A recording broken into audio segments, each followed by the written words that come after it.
রাজশাহীর বিকেল মানেই পদ্মাপাড়ে নির্মল হাওয়া আর এই আড্ডার স্বাদ দ্বিগুণ করতে আজ আমরা চলে এলাম রাজশাহীর পদ্মাপাড়ে।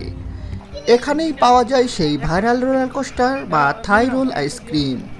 চোখের সামনে লিকুইড দুধ থেকে নিমিষে জমে তৈরি হচ্ছে ফ্রেশ আইসক্রিম।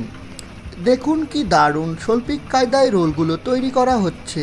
আমরা অর্ডার করেছিলাম চকো ভ্যানিলা মিক্স, টপিংসে ছিল ভরপুর চকো চিপস আর সিরাপ।